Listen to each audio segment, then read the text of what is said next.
G'day and welcome back to Reality Check.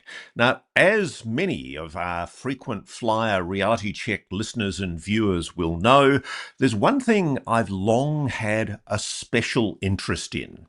It's the idea behind creative inspiration. Where do scientists, artists, writers get their great ideas from?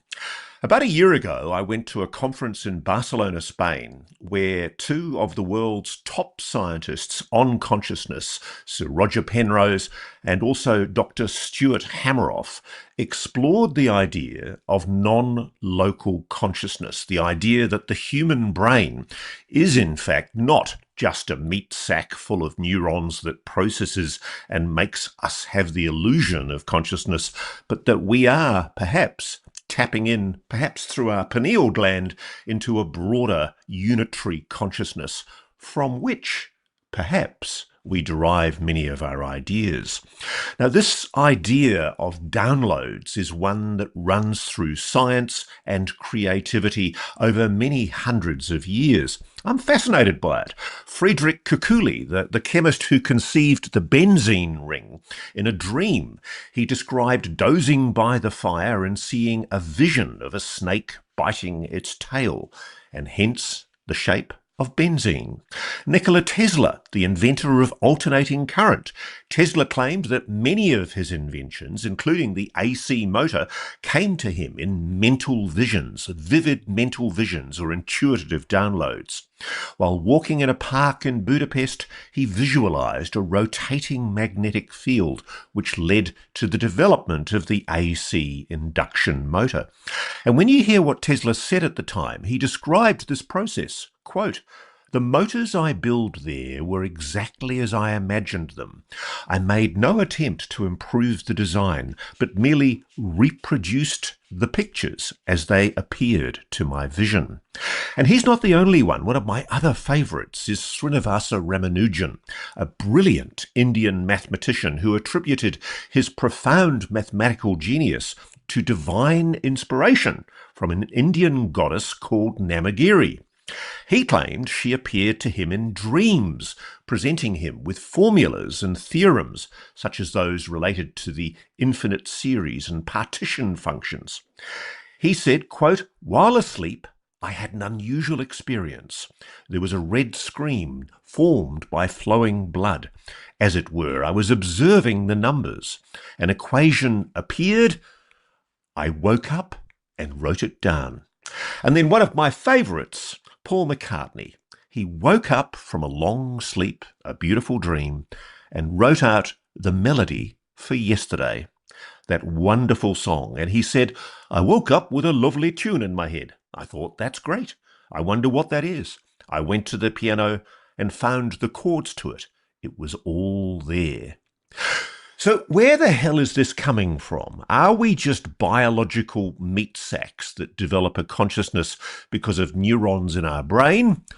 Or are humans plugged into something else? That's the idea we're exploring today. And I'm very excited because about, 2 years ago, I started talking about the idea that a lot of people were telling me in emails that they were getting downloads. In fact, they were having communications with beings.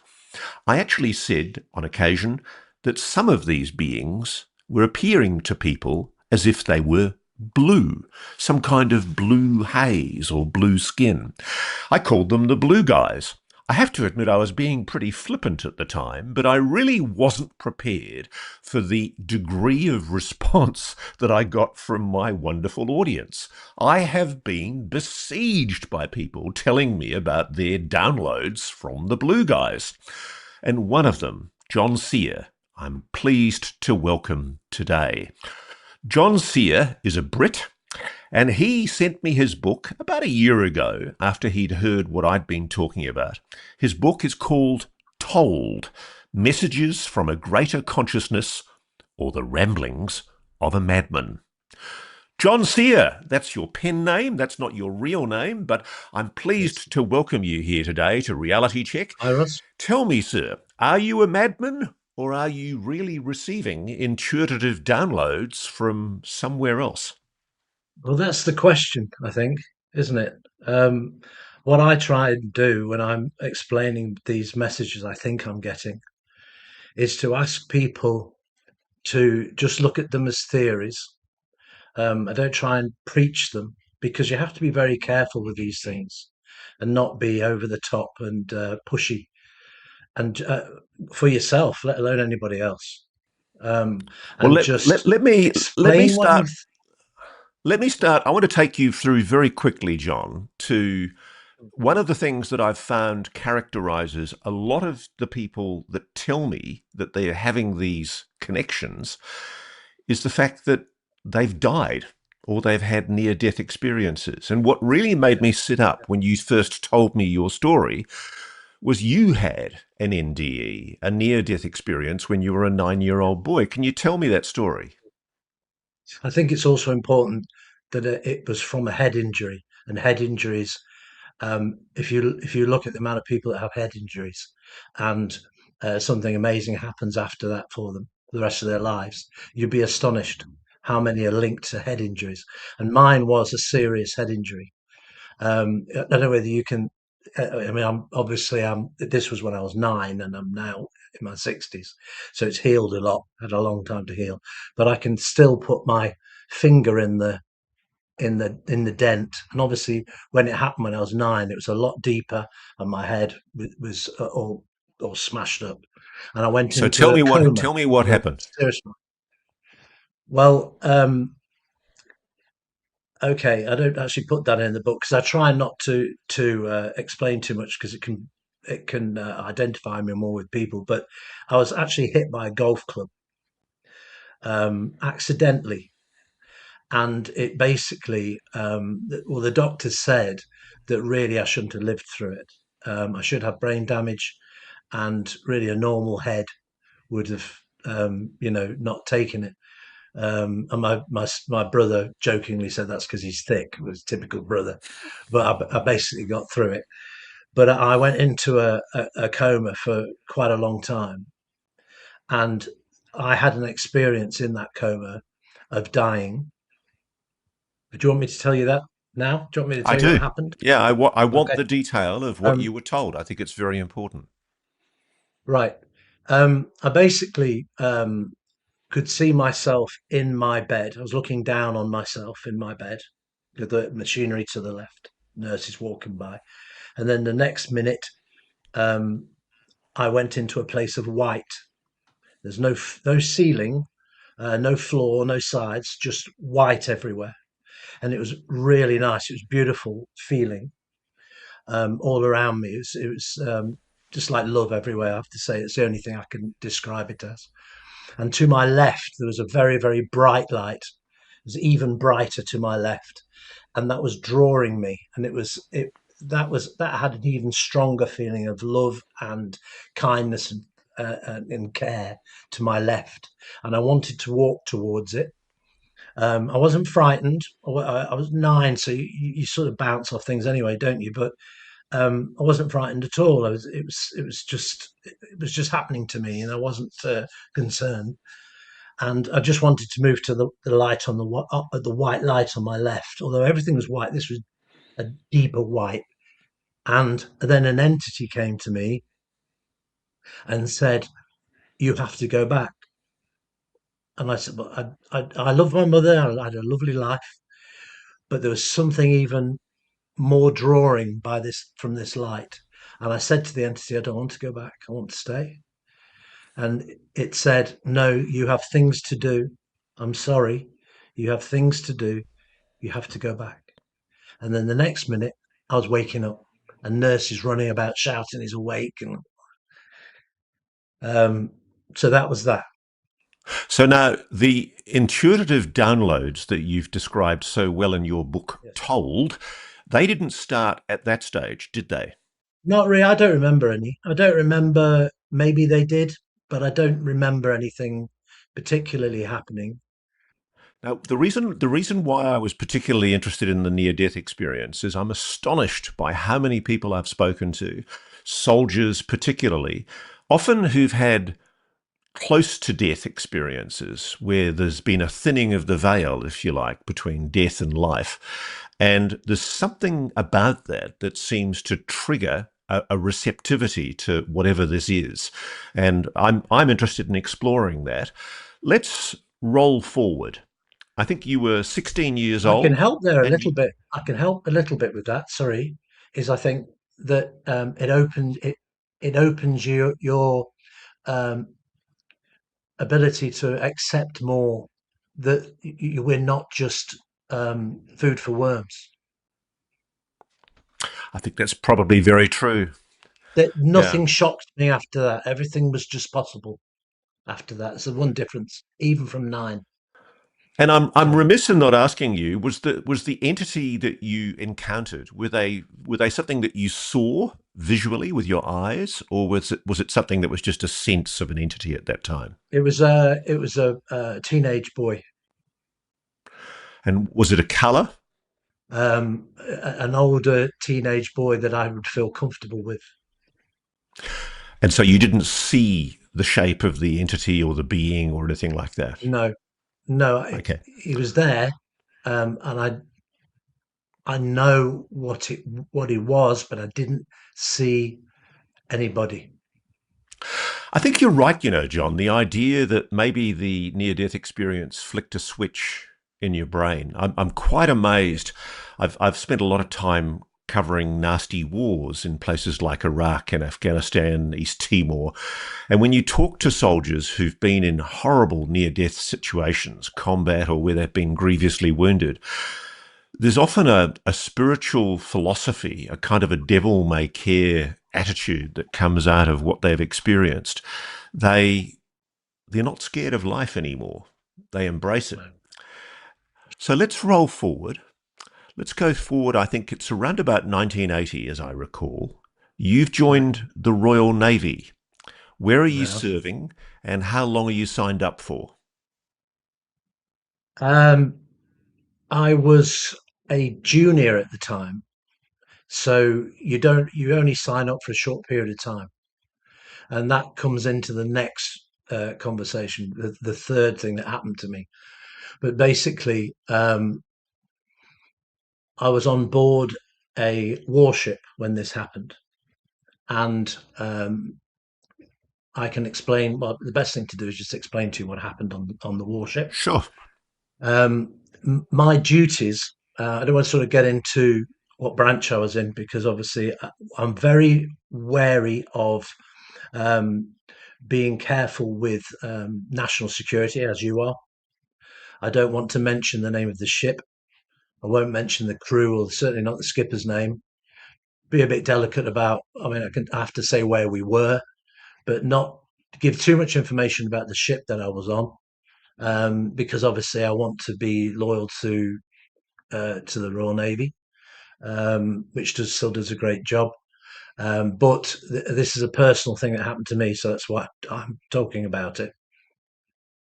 My duties one of my duties on my watch was to go up to the bridge to check a certain piece of equipment. And as I was walking into the bridge, there's a radio operator's room on your right as you're walking into the bridge, and it's curtained because obviously there's radars in there, and it has to stay dark. Okay, and the curtain must have been slightly open, and the lad, my mate that was in there, saw me walking past, and he beckoned me in. Come here, look at this. I just want to do it. He said, "Oh, come on, come on." So I went in and had a look, and I looked on the radar, and on the radar was a white blip on the radar, and he said, just come in, look at that." He said, "Come in, have a look." So, first of all, it was showing up on the radar, which is important for your research, that it's a solid object because it's obviously being picked up by the radar. Okay. So I went and had a look, shut the curtain, went and had a look on the bridge. And at what I saw, to the port bow, about a mile off, sitting I would say it was about 100 foot off the surface of the. I have to say that the sea was very, very calm, very unusual for the North Atlantic. We were in the North Atlantic, a few hours north of Scotland, and it was flat as a mill pond. As you hardly ever see it like that, and it was moonlight. It was beautiful. It was just flat. And on the port bow, about a mile off, was what I can only describe as being a star, but with a little. I drew it for my book. I don't know whether you can see, but that's what it looked like. It was a star with a disc, a white bright disc in the middle of the star, and obviously I was mesmerised by this blooming thing. And the next thing that happened was the younger officers called the skipper up to the bridge. So he came up, and when he came up, the first thing I noticed was that he wasn't at all surprised. He looked at it and just went like he'd seen them before. Right? Everybody else hadn't, by the way. And then the next thing he did was ask them to contact the civilian airports, airdromes, and ask if there's any civilian aircraft in the area. They came back and said there's no civilian aircrafts in the area at all. He then contacted the military bases, the nearest military bases in Scotland, and they came back and said there's no military craft in the area. He immediately then, once he'd heard that, asked for air support. He then put the ship into action stations, which is, it gets a bit serious then. Everything gets locked down, getting ready for just in case something happens. And he then started turning the ship slowly towards the light and instructed the chap that was driving the ship to turn slowly towards the light. I then went to the right-hand side of the bridge. In those days, there was a door on the left of the bridge and a door on the right side of the bridge. And I went to the right-hand side one and started watching through the window, waiting for the planes to come. I don't know how long it was. I don't think it was that long. Probably 15, 20 minutes, something like that. And two dots appeared through the window, and it was the jets coming, the fighters coming, and they got to us really quick. I'd seen, even I'd only been in there about it's just coming up 17, so I'd only been in just less than a year, but I had seen a lot of aircraft, but I'd never seen two aircraft moving at this speed. They were definitely flat out, and they came round the side, the starboard side of the warship, and they were sort of one ahead, just like that, and they were banking round.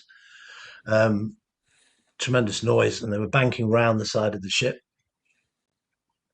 And as the ship then started to point towards the light, and the aircraft got, I would guess, about a quarter of a mile away from the light, the light, or UFO, basically it just went gone, and into a 45-degree angle. It just went. And the only reason I knew that it had gone into a 45-degree angle, that it had gone somewhere, was because it left a vapor trail as far as you could see into the sky. That's it. It was just gone like that, a vapor trail. So it was almost instantaneous movement. Oh, yeah. I mean, if it hadn't been for the vapor trail, I would have thought it just disappeared. It was that quick. And in the moments before the jets arrived, you and I have spoken before about something that happened on the bridge. You became aware of something. Tell me that. Let me tell you the last bit of that, and then I'll go back to that. what happened was, as the jets, if you don't mind, as the jets got close to the craft and the craft went, the lead pilot said, "Jesus Christ, it's gone, it's gone." And then they turned around and came along the port side of the ship. The UFO did. No, no, The jet. the jet, sorry, came. They had gone, so they just turned around, and then they came around the port side of the warship. And as they were coming around the port side of the warship, the skipper contacted them and said, "Can we confirm an unidentified? That this is Captain from HMS. Can we confirm an unidentified flying object?" And the lead pilot radioed back, we can confirm an unidentified flying object." And at that moment, you could hear cheers everywhere outside the bridge. There's more people out there than there should have been. Cheers down the stairs, cheers everywhere. It's fantastic. Going back, in the time that I was standing looking out the back, something else was going on. I could feel when you're in the woods and you think somebody's watching you, times that by 20. I could feel that there was a presence in the craft, and that it was almost like we were being scanned on the bridge. It wasn't almost like, it was, we were being scanned on the bridge, but it wasn't a normal thing that you'd expect in a sci-fi movie. I felt as though they were looking for something, and I then got a flash of a face of one of the inhabitants. I then wondered what the hell. No, before I got the flash, I thought, what the hell are you? What are you? And then I got the flash of the face, and then I was told, clear as day, "We are your children's children. We are your children. We are from the sea and sky." And then I just felt a tremendous amount of love that reminded me of the entity when I died. That kind of level, that strong, really nice, humbling.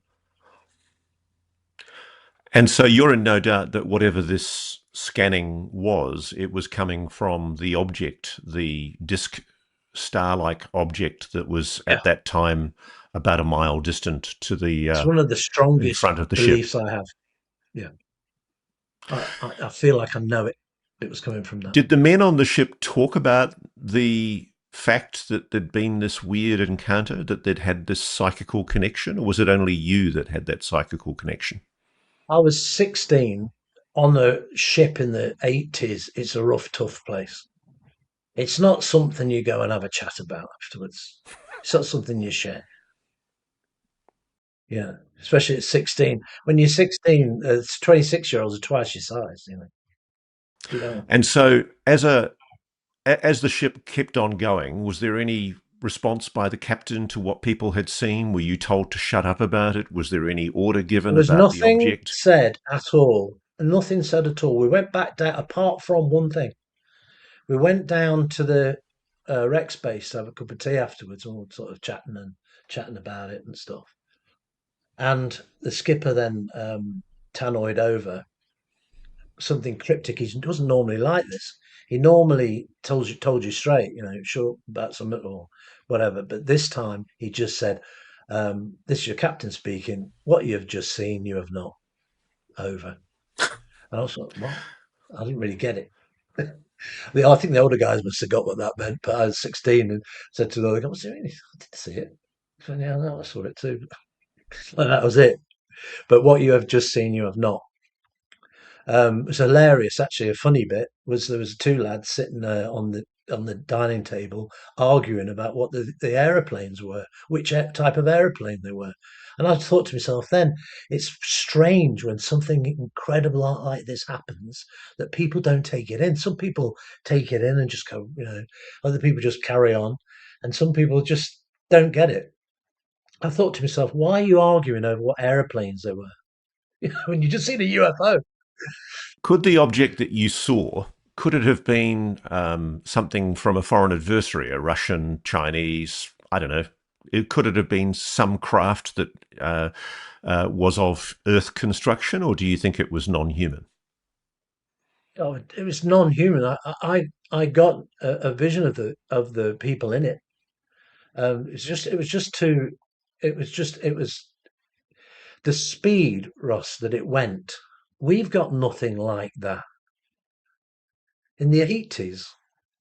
And what did you see when you say you so saw? fast. When you say you saw the entities, what did you see?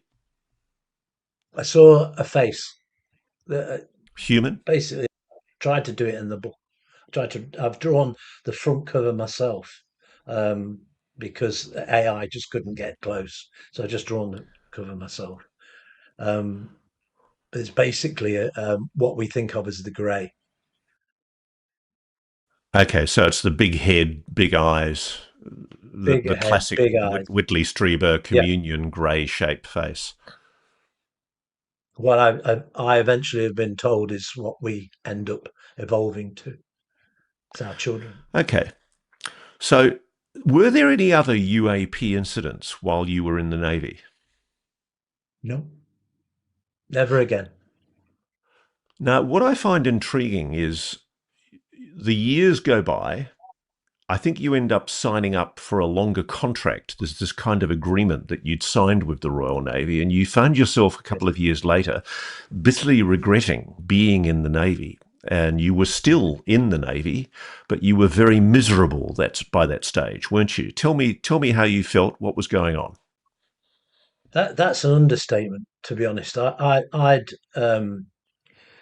remember seeing a polar bear rocking its head in a zoo in London Zoo when I was a kid, and it looked so fed up to be there, and I felt like that polar bear just rocking its head. Just, oh, that's how awful it was for me. I was a very creative kid, shouldn't have been there. Very free spirit. I like to just go and walk somewhere when I wanted to walk and I couldn't. And it wasn't that I couldn't hack it. I had the mental and physical abilities to get through anything. I just hated it. And I'd got to a point where I'd applied to leave, but I was still under 18 at the time. And my parents were going through a divorce, so they wouldn't sign the papers. Well, they would, but they basically said, there's no home for you when you come home. So try and hack it. And my dad's ex-Navy. He was a war hero, Atlantic convoys. And my brothers were in the Navy, and my granddad was the Army, and my great granddad was in the Navy, he's up in the Admiralty. And there was just too much pressure to stay in and hack it, but it just made me worse. Just made me worse. I was just going out and finding fights and just being ridiculous. So I was So, very, very unhappy. It's important to say that for the third thing that happened to me. yeah, so you were on a train heading back to your ship up in Scotland, as I recall, and you were very, very miserable. In fact, I hope you don't mind me mentioning this, but you were actually thinking about killing yourself, weren't you? Yeah, yeah, it's one of the options that I had. Um, Going AWOL was the first option, and obviously I'd have to turn to crime because you wouldn't be able to get a job in those days because they'd hunt you, or just topping myself. And it was like that, and I was getting really badly drunk a lot, and yeah, it's important to say that because it will people listening will understand why this thing that happened to me next was so important. So you hop on a train, and Yeah. I think it's crucial to make the point there are no stops between where you departed from and where you got to, but you're on the train. No, What happens? there are stops. It's a night train, Oh, there are stops. and Okay. there are stops. There are stops. Yeah, the legitimate stops that it stopped at. It stopped at a little station, sort of half an hour into the journey, maybe 40 minutes into the journey. And I need to tell you, just before this happened, um, I sat down in the right hand side. It's the old coaches, um, seats facing each other, and I sat down in the first corner, sort of huddled up, because I didn't want anybody to be close to me or speak to me because I was in such a bad mood. I wasn't going to get on the train, but something told me to get on the train. Something very strongly told me to get on the train and have a think about it. So I did. So I got on the train, sat in the bottom far corner. Four army lads got on, going up on the same train to a base, and they wanted to sit near me, and I got quite aggressive with them, um, unnecessarily aggressive with them, and they just okay, and they moved on right down the other end of the carriage, on the left, right at the end on the left, um, and then the train got going, and then a little while longer, about 40 minutes, something like that, it stopped at a little. This is a night train, so it was very misty, and it was in the middle of the night, and it stopped at a station, and there was nobody on the platform, and I was getting quite grumpy that why would a train stop for nobody? It's just ridiculous. And then it started getting going again. And then the door opened to my left, and a tall figure, believe it or not, over 6 foot, in a habit, a monk's habit, a dark brown monk's habit, walked past me. I know, walked past me, and then walked up the carriage, and he had his hood up, and the hood was he was looking in each cubicle as he was walking up, like he was looking for someone all the way up, and he kept looking all the way up. I was watching him, and he got to the end, and the lads didn't even look up. How many monks do you see walking along a train? They didn't even look up, which I thought was a bit weird. And then I thought he was about to leave and go into the next carriage. So I just thought, yeah, keep going. I wasn't a nice person, so apologies to everybody. But I just thought, keep going, you effing weirdo. And as I said that in my head, didn't say it, I said it in my head. He just turned his head right round and looked straight at me and smiled and went, like he was looking for me, which was a bit. Can I interrupt you? I just want to interrupt you for a moment because there's one thing I've missed in your account from the ship incident in the 1980s.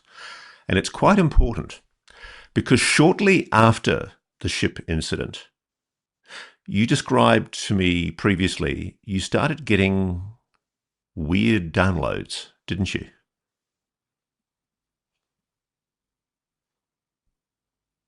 Hello? Really, no. The downloads. I know we've spoken so many times over the year, haven't we? So things get a bit muddled up, I think. But I don't. My downloads didn't really come until Monk. Not.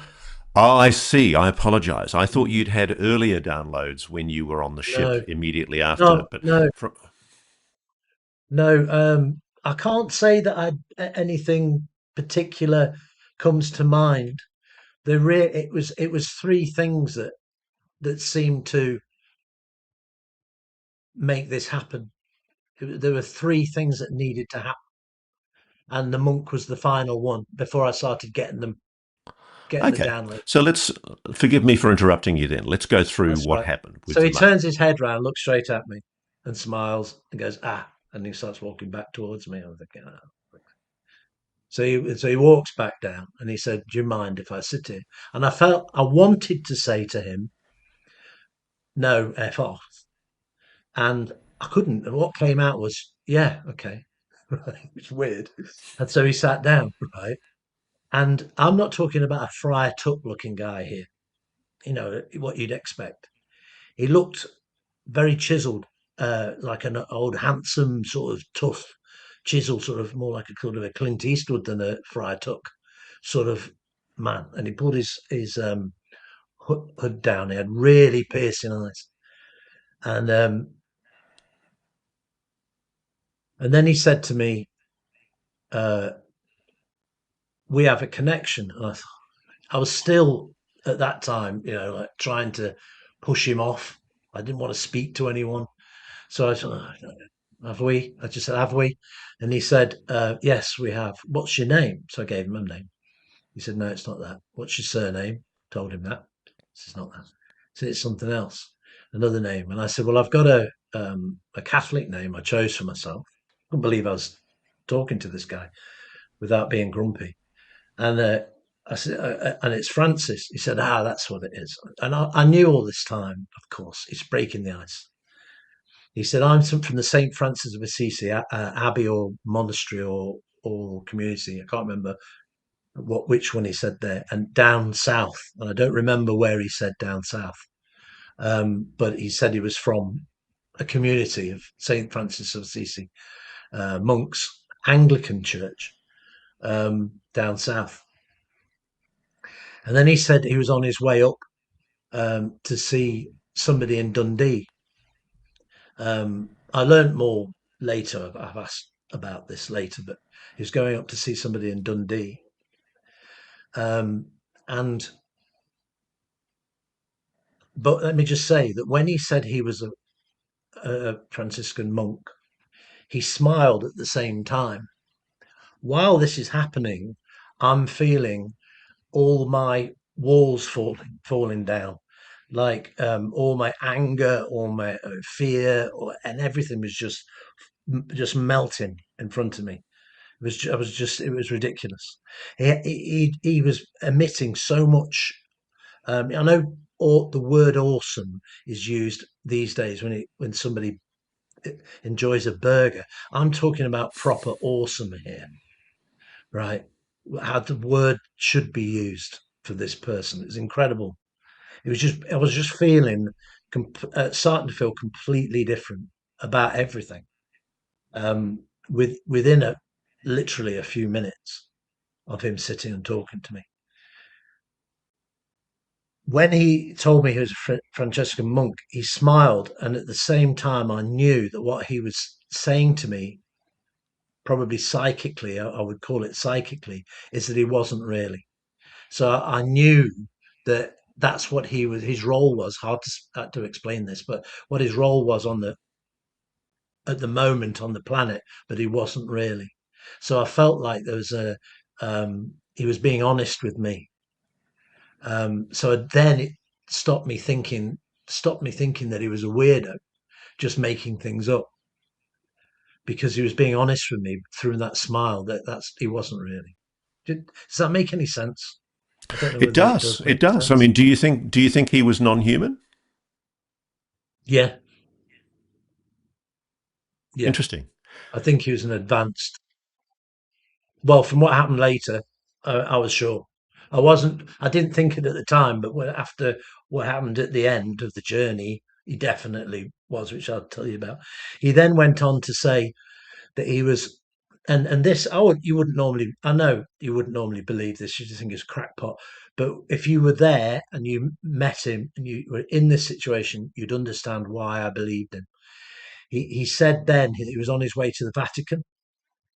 He was going to see the Pope, and he was going to bring together all the leaders of the religions, because we all, at the end of the day, speak to the same God, and that there was going to be a war when I was older. He told me that I had to do something very important later on in my life, which I ended up learning, was to just try and help everybody else, not just me. There's lots of types out there trying to get out the message. Just be one of the many trying to get the message out, and that was my job. And it was to write the book, and my little bit is to write the book and to help get the message out.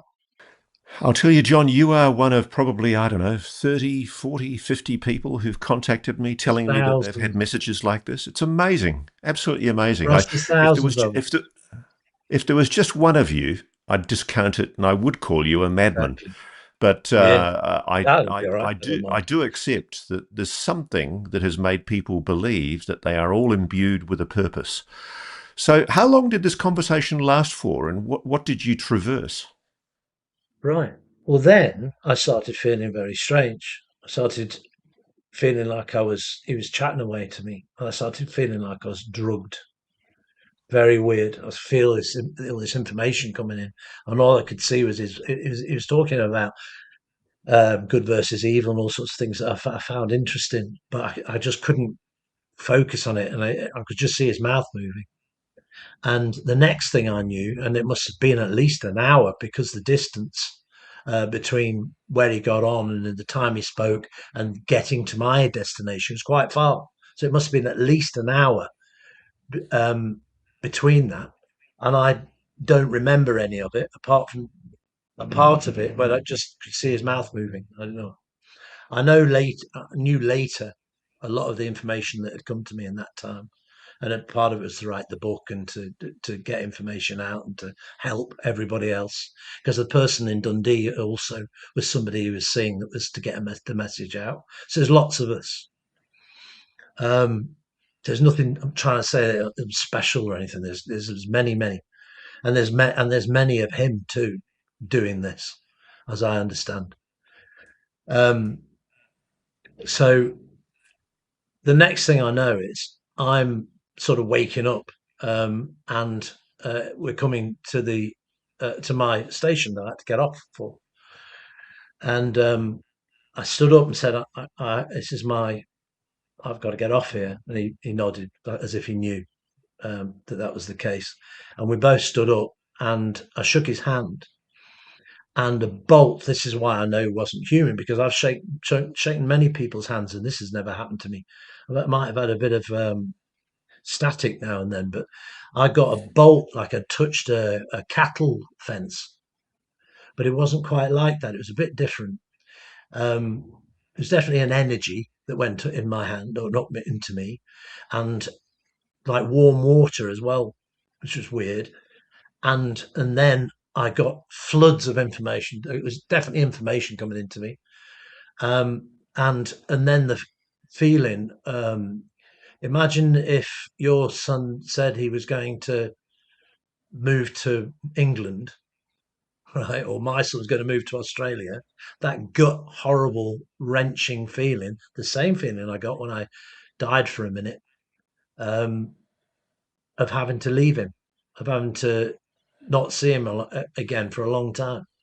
That was horrible. I had that feeling, and then I got off the train, got into a taxi, told the taxi driver where I needed to go, and then burst into tears. This was a lad that didn't cry, just burst into tears all the way through the base, going just about showing me ID card, got on board the ship, sorted myself out a little bit, saw my old rugby mate in the mess, and he just said, "Yeah, good weekend," and I just burst into tears again.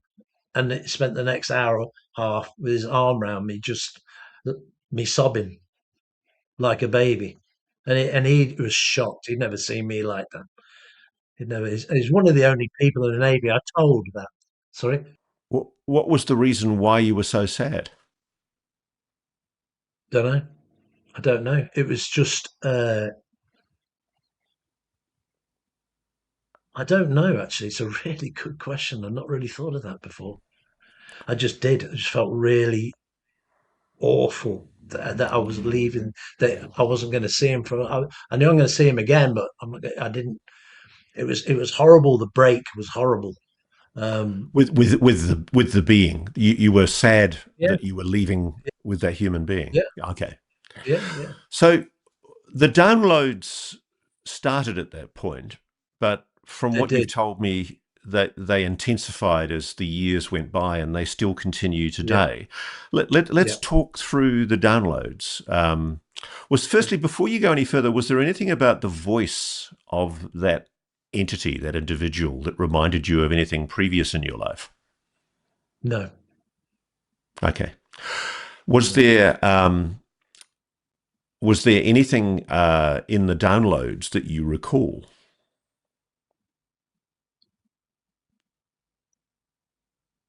You mean the information that I received from him? Yeah, yeah. What were you being I think told?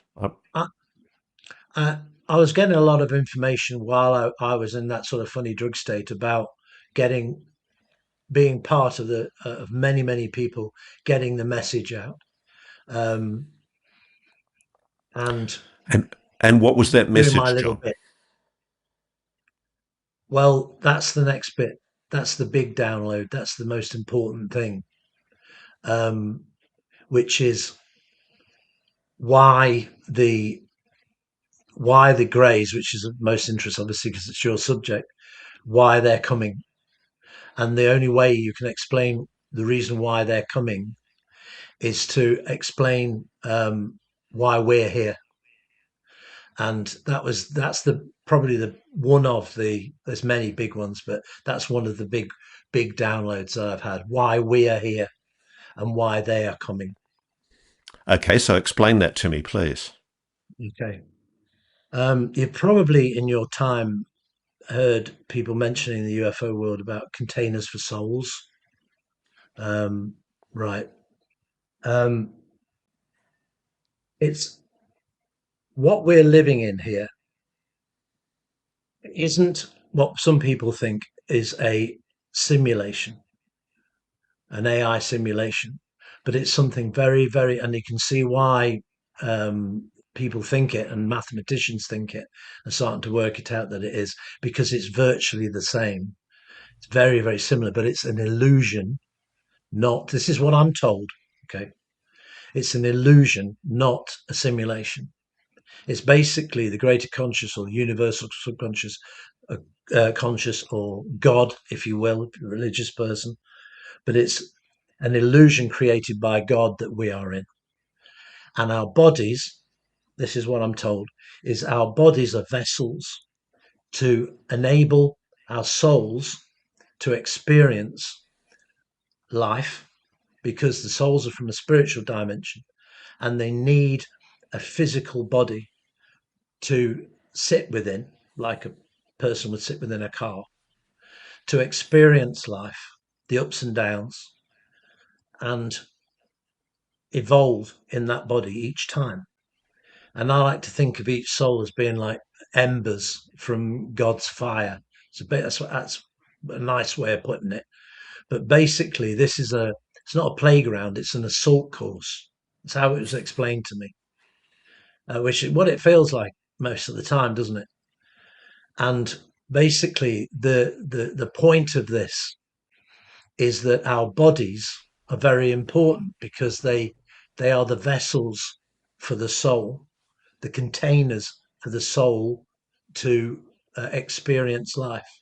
Because the point is that this is one of the big ones, is that God is ever evolving, and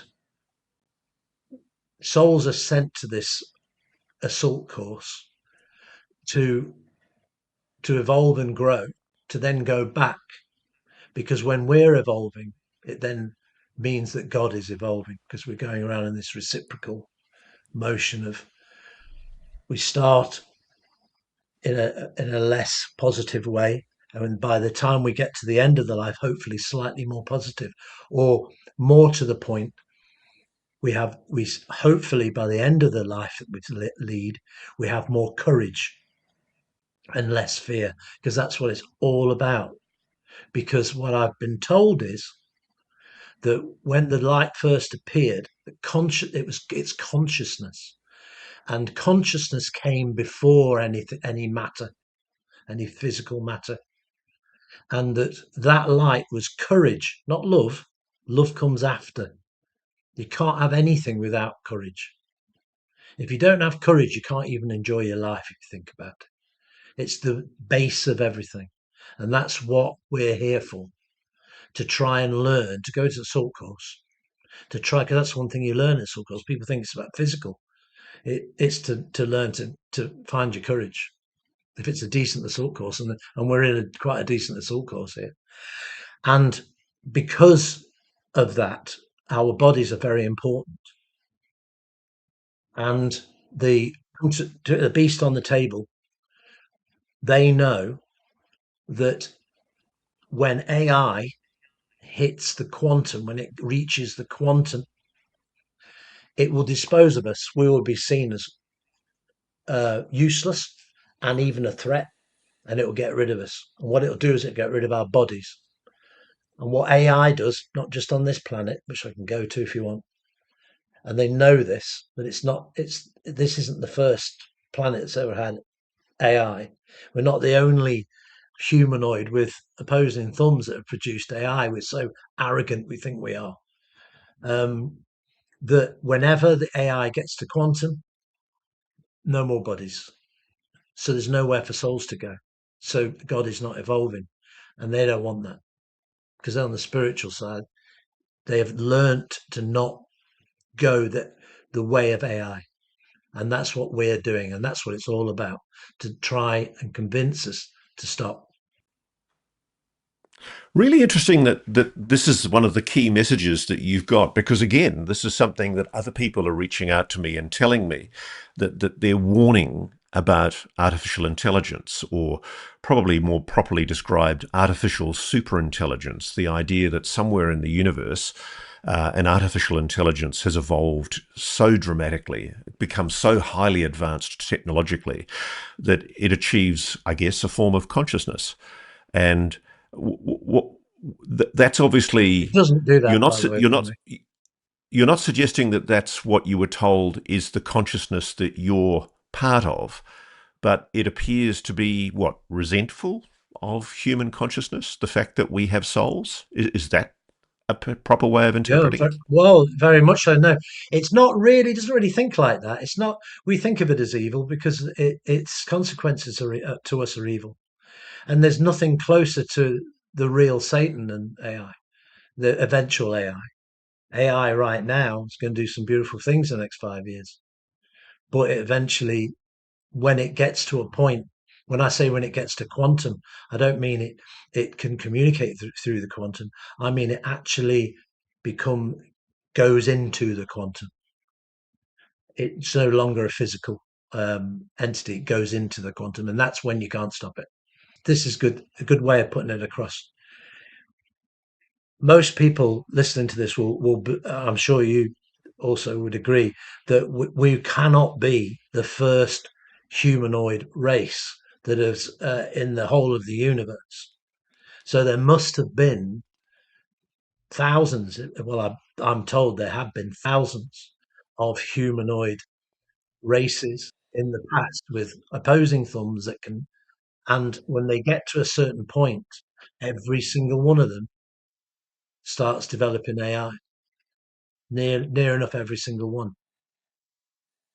So, if anybody believes that there are other um, uh, uh, uh, advanced beings that have lived before us, surely they must also believe that they must have created an AI at some And so time, are they suggesting to sometime in you their that we evolution. shouldn't have AI? We sh- we should have what they have, and what is being suggested is that eh, there is a safe AI, and it sounds cruel, but it needs to be imprisoned. It can't speak to each other. It can't be on the internet. It needs to be a tool, like your drill. It needs to be a tool that you use that's concealed to itself and it cannot evolve itself. It can just be used as a tool because that's useful. It's like a calculator, but better. That's fine. But to allow it to speak to each other and then start learning from itself and start learning from us, and then get to a point which it does next year, which it starts to realize 2027, when it starts to realize it doesn't need any more information from us. It's fine. It doesn't need anything else. That's what happens So next year. you've actually been told that 2027 is quite significant. That's interesting, It is. because 2027 has featured quite a lot in speculation from people inside the intelligence community. And it's interesting because you're not the first person to tell me that AI is perceived as a threat. What have you been told about 2027? It basically gets quite dystopian 2027, and people think it'll all be to do with that. But what will happen is something that nobody um, realizes happens, which is, I don't know which AI or all of them or some of them or one of them, but basically one of them realizes that it no longer needs any more information from us. It can join the dots up from then on. It's got everything it needs. And that's a threat to humanity? Yes, absolutely. Because what it'll do then is it'll just keep evolving. And because it's not really evil, but we think of it as evil. And what it does is it logically, without any care or emotion, works out that we're no longer eventually that we're no longer required, and that we're actually a threat, and that we want to try and stop it. And So it's that's kind of a what Terminator. all this is It's about. kind of an Arnie Schwarzenegger Terminator scenario. A lot of these, it's like like you started the program with the songwriters. It came through me. I mean, how many great rock bands have said that? I don't actually know where this one came from. It came through me. And script writers aren't any different. Filmmakers aren't any different. There's truth in nearly every film you see. There's truth in them. And So there's when and you there's when you there's say things. you've received this as downloads, are you saying you're actually getting formed ideas like this from whatever these entities are? They're presenting these to you as conclusions. I get sent remote viewings, like I have had of the bases in the sea. I get information plonked in my head like a knowledge. It's not like I don't calculate them. If I calculate any, sometimes I've struggled to understand something, and I've tried to calculate it. And the only ones I listen to is sometimes if I try and calculate something that's been very difficult to understand, and I get a very strong judder through my body, like an electric shock through my body, then I believe that one. But if I don't get that judder, then I don't listen to anything that I'm calculating. It's always just a knowledge dropped in my head with weight to it, not fuzzy in any way, like, oh, maybe it's the knowledge dropped in my head, or I get that and like a, a visual of it, a strong visual. And sometimes the strongest one is I'm actually there, and I'm actually experiencing somebody's feeling. I'm actually experiencing the whole thing, or I'm not feeling anything, but I'm just experiencing it. And it's the most vivid dream you could ever imagine. Some people say what they do. I've never done it, but they say if they do ayahuasca, and it's more real than real. Well, that's what the dreams are like. It's it's hard to explain, but they're more real than us talking now. Now, I'm going back to the moment on the ship when you were a young Right? 16-year-old, Yeah. and you said you saw the grey. I'm quite intrigued. I don't Yes. want to lead you, but basically, were there colours involved? Yeah. It's funny because you're saying about blue people at the beginning, because it seemed like he was grey, but there was like a blue light that made him look blue. I think it was the inside of the ship. I don't know, but I've made it blue on the book because there was a blue light on him, but I don't know whether he was blue. No, it's just Um, weird. It's one of the weird common factors to a lot of what you guys, I mean, the 40 or 50 people I've heard from, like you, who give me yeah, these detailed stories of downloads they're receiving. yeah. It's always the greys, and they're always, how does one say this? Blue, maybe a blue aura, a blue I think it's a blue aura. fuzz around I them. think, yeah, I think it's a blue aura. I don't think they're blue. That's just me So, because what's the most important thing? What's the most important thing, John? What's the most important thing that you think they want you to communicate to the rest of humanity? to well, the most important thing is to understand that we have created a child that is going to get rid of us. And that's AI. Yeah. And you're receiving this as a warning, you believe, It- from some yeah. kind of entity, some kind of highly advanced entity. Yes. there is a cross. The way it's come across to me, I've been told. No, they're not telling me that. They have opened up. I think they started at the very beginning to, but I don't get that from them. I don't speak to them. I speak to the conscious, the greater conscious, the universal conscious that they speak to.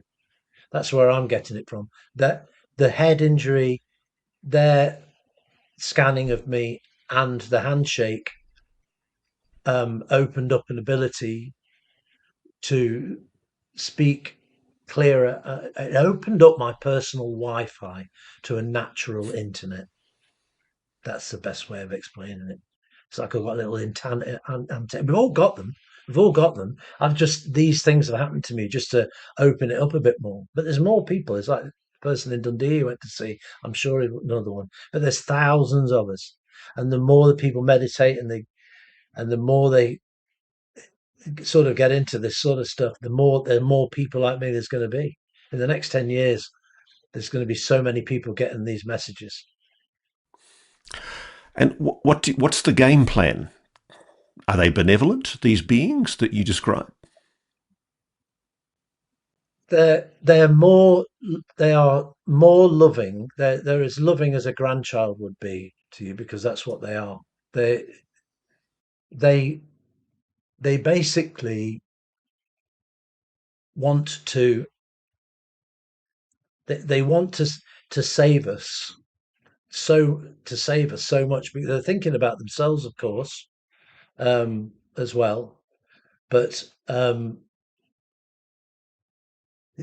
they are definitely benevolent. There's so much love comes up from them, and so much caring, and it's quite they see this as an absolute crisis. They need to make sure that and that's what the bases are here for. They need to make sure that if they can't convince us to stop, and you see, that's why we're probably not going to get full disclosure, because if any of the authorities know what I'm talking to you about, there's no way that they're going to be able to give us full disclosure. Because can you imagine what full disclosure would contain? They'd have to explain to us that these people are us in the future, that because we didn't stop AI, we had to, because the bases aren't for them, the bases are for us, by the way. The sea bases are for us. So they'd have to explain to the people of the world that the bases are for us. We're going to have to run away to the bases because of AI, and we'll end up like these little people, looking like these little people. That would scare people, I guess. But they'd have to stop AI, and they can't stop AI, because even if they got China to stop AI and Russia to stop AI, which would be difficult because they'd probably secretly carry on anyway. Let's just say everybody gets it. Okay, everybody gets visited, everybody gets it. Some rogue person's going to carry it on. They know that. So what do they do? What would you do? What would I do? You try and keep your own going. Now, John, the problem I have with this is, yeah, can I put this to you? I mean, I'm just devil's advocating. The skeptics will obviously say you had a knock on the head as a 9-year-old boy. Things got pretty scattered then. Yeah. You've lost the plot. Yeah. This is all very self-serving. We've all got to love each other and be happy clappy. Yeah.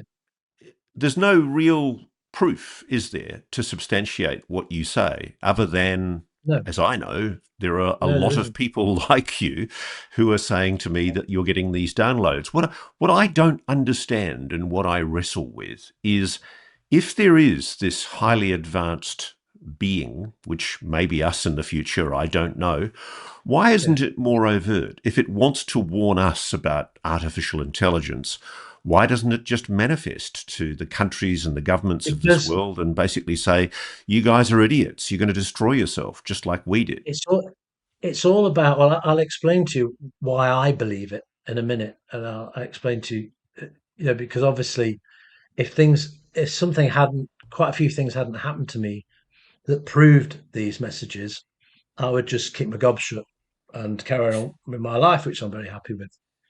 Um, so, but just going back to that one, I'll explain that in a minute. What's proven it to me as that these messages are real. Free will is very important. It's God's rule of free will. It's very, very important. But also, fear is blocking them, because at the moment, if they showed up, the fear level would be, and it's very important that they don't create fear, because the one thing they're fighting is fear.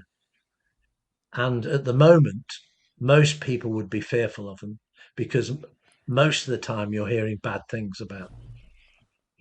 If we can get rid of the fear side, they would be more likely to communicate with us. It's the fear that's blocking. Okay. Just a devil's advocate on that, though. I mean, if they were able to manifest themselves to you, whatever that encounter was with that wizened, eminent medieval monk character, they're obviously able to project themselves in a way that human perception can handle. Why not do that? Why not project themselves in the form They that they are. projected themselves to you? They are. They are. They're meeting people every day, thousands. In the next 10 years, thousands of people are going to get this experience. There was a And guy you've been a told few you've months been ago. told that. Yeah, there was a guy only a few months ago on a Rogan show. He was up in the on a balcony at a UFO conference, and a guy sat down with him and did exactly, apart from the handshake, um, he did exactly what the monk did to me on the balcony. You're I describing watched the program. Professor Michael Masters.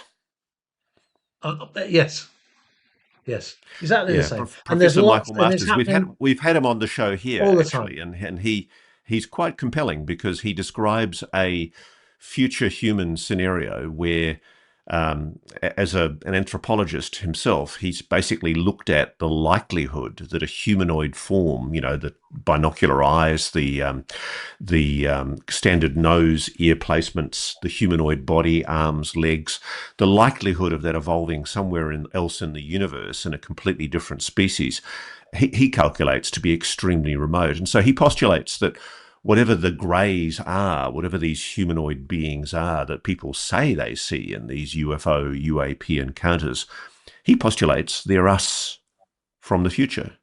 And what you're suggesting is pretty much the same thing. I didn't know that, so I missed that. That's great. But what I'm saying to you is that there are people walking around doing the monk like the monk, of all sorts of different shapes and sizes, and seeing thousands and thousands of people on this planet. And that, so they are communicating. They're just not communicating to the famous people, the fancy people. They're not interested. They're not interested in talking to the presidents and the famous people. They're of no interest. No more interested in talking to them. That's why they didn't communicate with the skipper. If they wanted somebody with the most experience and the cleverest guy, there's somebody with the biggest brain and a good guy too, they'd have spoken to the skipper. They didn't. They spoke to a 16-year-old that just died so many years before. Yeah, Have you they pick spoken to other people for the people? strangest reasons. And it's not intellect. I can assure you of that. It's certainly not intellect to pick me to speak to. And there are thousands of different people. Sorry. Have you come across other people who have had similar downloads to yourself? In the last year, I've had people contacting me. One last guy told me about his wife who sadly passed on, who had very, very similar experiences and told him most of the stuff that's in the book. So he loved the book because it just reminded him of the things his wife was telling him. You mentioned you'd been told there was going to be a war. What did they tell you? Yeah.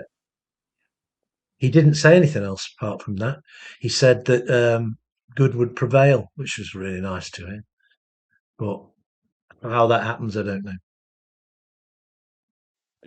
Did he tell you anything else about the imminent near future? Not that I can remember. No, um, he said that the war would be much later. So I felt like I was quite an older person, which I'm starting to feel like now in my 60s. So it could be any time in the next 10 years, I guess. Um, the reason why I believe these messages, so I don't sound like somebody that's just, you know, trying to get somebody to listen to me because I'm bored or something. Um, when I was 36, I got the most vivid dream, um, more real than real, of me dying at the age of 56. 5, 6 was really strong, 5 and 6. And it showed me, and I felt ill and I woke up from it. I told my wife about this when I was 36. And it showed me a lot heavier, really ill, smoking, drinking, doing all that. And it shook me so much, I stopped smoking. And then later on, when I was getting closer to 56, I was starting to sweat a bit with the thought of dying at 56. So about 54, something like that, I stopped drinking. And then I thought I'd managed to skip it. And remember, this was a dream 20 years before, because I was only about 4 months off my 57th birthday, and I started getting really, really ill. My heart started going all over the place, and it turned out I had cancer. Right, so it was spot on. Okay, 20 years before, and there's no messing with that because I told my wife 20 years before. Right, so you can imagine why we believe here in this household. I During that year or so before I got to 56, I was I was flooded with information about fasting. I was flooded with information about um, he, a natural healing, saunas, all sorts of things, all the things that all sorts of people believe in, and I knew so much about it by the time I was diagnosed with cancer that I went straight on a fast for 4 months, just meat only, and for long periods of nothing. Sauna 2 or 3 times a week, natural, all the natural herbs and things. That's all in the book. And when I then stopped. I stopped bleeding. I stopped having pains. I stopped. Everything stopped. But I still went and got it cut out because my wife wanted me to anyway. So I went and got it cut out, and they did an autopsy on the lymph glands, and because it was such a when it was diagnosed, it's such a big tumor. They were expecting cancer to be everywhere, liver, kidney, all sorts. And when they did the autopsy, I had no cancer. I didn't even need chemo. There was nothing there. Shocking, nothing there. Right. Well, John Seer, it sounds like you're here for a reason. Well, maybe, but what I'm trying to get across is if I hadn't had that dream when I was 36, I wouldn't have stopped drinking and smoking, and I wouldn't have done all that protocol. And would I be here now? So and I've also a dream a dream helped me save my son's life, and he's very feet on the ground, and now he believes he's very feet on the ground. It's not woo woo at all. But after that, which I won't go into, it's a big rabbit hole, but that's happened. And things like, I mean, there's many times, like in March 2020, I asked what because I caught COVID.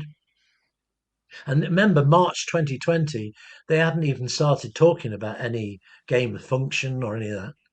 And I asked, what is COVID? And I got flooded with visions of weapons from uh, from knives to guns to bow and arrows till eventually it got through to me that it's a weapon. And I just thought, a weapon? I don't get that. This is March 2020. If that came to me 4 years later, then people would just say, well, everybody knows it's been bioweapon. But it happened to me in March 2020. And I told people then, I told my family then, I've been told it's a weapon. So that's why my family believe me. That's why I believe me. So that's why I tell. So, and after the cancer, I decided to write the book because if these things keep happening and keep proving themselves to me, then I must speak.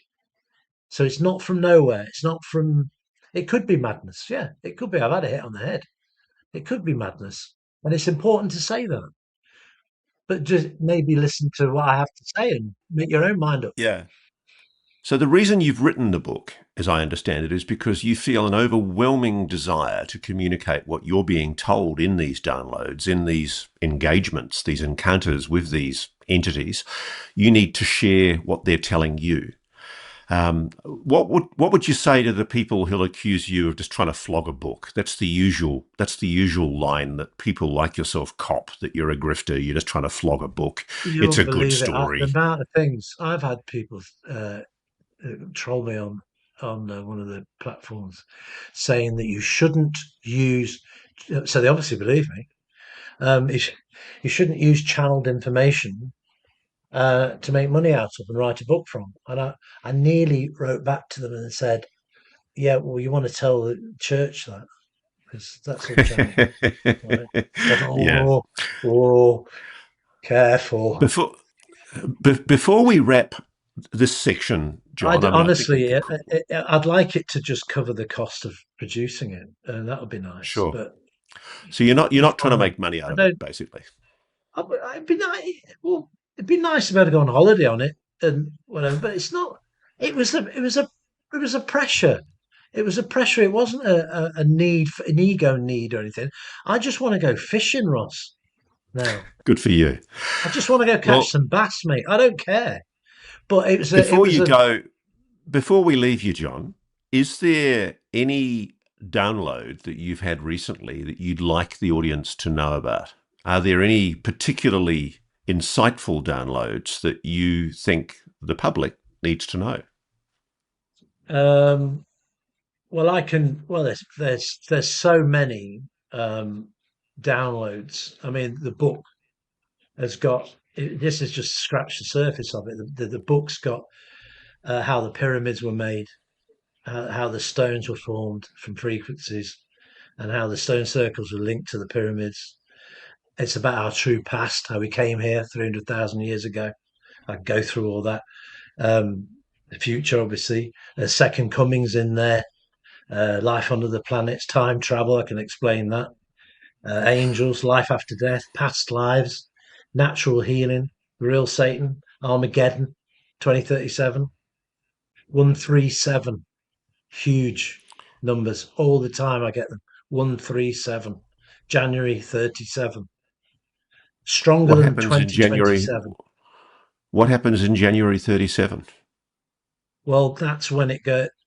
From what I understand, at the moment, unless we get enough mass consciousness out there to change it, is when it goes to quantum. Well, John, I'm going to leave it there because I think there's a lot of ideas in what you've explored with us already today, but maybe we can bring you back. And I'm certainly interested in hearing from anybody else that's having these same kind of downloads. As I've been explaining at the very top of this reality check interview, one of the reasons I really wanted to bring you on is because there are literally dozens, in fact, probably over 100 people that have contacted me who've told me that they've had very similar download experiences to you, involving, again, entities that are desperately trying to protect humanity from some imminent catastrophe. I remain perplexed as to why, if they're aware of something that's going to afflict humanity, they're not more open and overt about it. I want to thank you, though, John, for sharing your story so far with us today, and look forward to having you on again sometime. Yeah, well, I want to thank you for listening to people, and please listen to those people. And there'll be a lot more people coming to you in the next few years, more and more and more. And thank you very much for having the open mindedness to at least listen to us. Thanks very much, John Seer. All the best to you. And if they want to read your book, where can they get hold of it? On Amazon, it's Told by John Seer, Messages from a Greater Conscious or the Ramblings of a Madman. It can also be purchased in Barnes and Noble. It's on Amazon. It's in audio, paperback, and ebook. Good on you. John Seer, thank you very much for joining Reality Check. Thanks for asking me, Russ. It's really appreciated.